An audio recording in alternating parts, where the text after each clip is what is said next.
माता पिता ने अपने बालकों को शिक्षा तो खूब दी है, लेकिन संस्कार नहीं दे पाए, और संस्कार नहीं दे पाए। उस संस्कारों के अभाव में आज इतने ज्यादा वृद्धाश्रम बढ़ते जा रहे हैं देश में कि ये सोचनीय एक गंभीर विषय है। बालक जब छोटे हों तो उनको अपनी संस्कृति के बारे में, अपने धर्म के बारे में, उनको राम के बारे में पढ़ाएं, उनको भगवान कृष्ण के बारे में बताएं। भगवान श्री राम ऐसे थे, अपने पिता की एक वचन के ऊपर 14 वर्ष वनवास के लिए थे। कहते हैं कि महाराज मां जानकी के वहां पर वो लक्ष्मण रेखा जिसे कहते हैं, लक्ष्मण रेखा बना करके लखनलाल गए, और पीछे से कहते हैं कि रावण आया साधु का वेश बना करके, और आकर के और मां से भिक्षा मांगने लगा। मां कुटिया से निकल करके आई।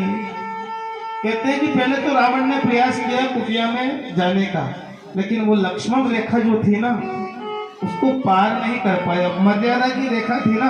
और देखो, अगर आप लोग, हम लोग अगर मर्यादा में रहेंगे ना तो हमारा कोई कुछ नहीं बिगाड़ सकता, लेकिन जिस दिन हम मर्यादा भूल जाते हैं उसके बाद फिर अपने आप संकट विपत्तियां हमें घेर लेते हैं।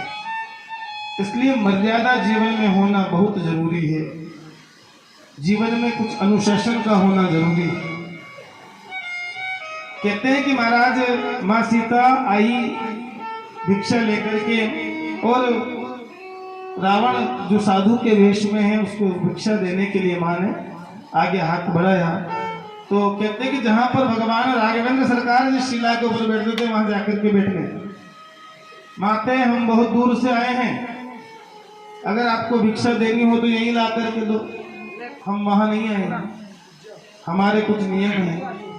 माता सीता कहती है कि मेरे जो देवर हैं लक्ष्मण जी, उन्होंने मुझे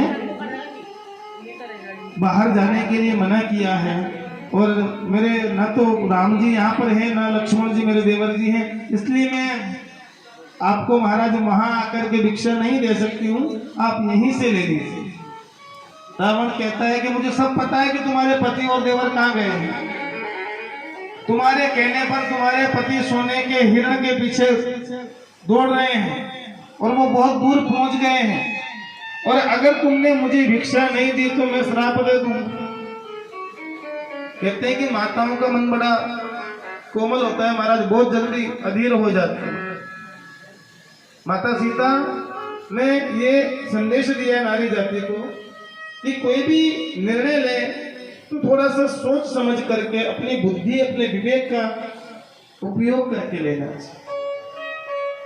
महाराज मां जानकी गई रेखा से पार, जो ही रेखा को पार किया मां ने, कहते हैं कि दुष्ट रावण ने मां जानकी को अपने पुष्पक वाहन में बिठा लिया और ले जाने लगा। मां बहुत जोर से विलाप करने लगी, हे राम जी मैंने आपकी बात नहीं मानी, हे तात लक्ष्मण मैंने तुम्हारी बात को नहीं मानी, अगर मैं तुम्हारी बात को मान लेती तो आज मेरे साथ में यह अन्याय नहीं होता।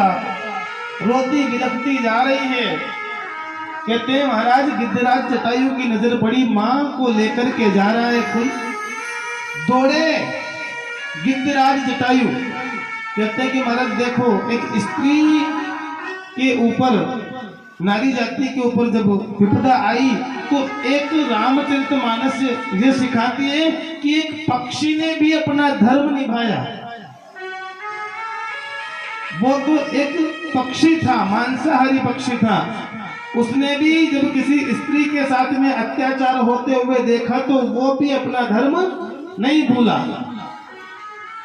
इसलिए हमें भी विचार करना चाहिए कि जब पशु होकर के, पक्षी होकर के उसने मां सीता के रक्षा के लिए अपने प्राणों की आहुति दे दी, यदि अगर हमारे सामने किसी माता बहन के जीवन में यदि अत्याचार हो रहा हो तो हम पुरुषों को भी चाहिए कि उस बहन की रक्षा के लिए हम खड़े रहें। अरे इज्जत किया करो बहनों की, इज्जत किया करो बहनों की, क्या फर्क पड़ता है अपनी हो या औरों की। बहन तो बहन होती है, माँ तो माँ होती है। और जिस दिन हर व्यक्ति संसार की माता को अपनी माता मानने लगा, संसार की बहनों को अपनी बहनें मानने लगा, उस दिन ये जो बलात्कार, जो एक बहुत गंदा शब्द जो अभी हमारे समाज में बहुत ज्यादा जो आ रहा है, ये हमेशा के लिए खत्म हो जाए महाराज। अपनी दृष्टि को हम सुधार लें तो सब सुधर जाए। कहते हैं कि महाराज मारीच अपने असली रूप में आया, राम जी समझ गए, राम जी और लक्ष्मण जी जब तक आए, कहते हैं कि सीता माता का हरण हो चुका था। गिद्ध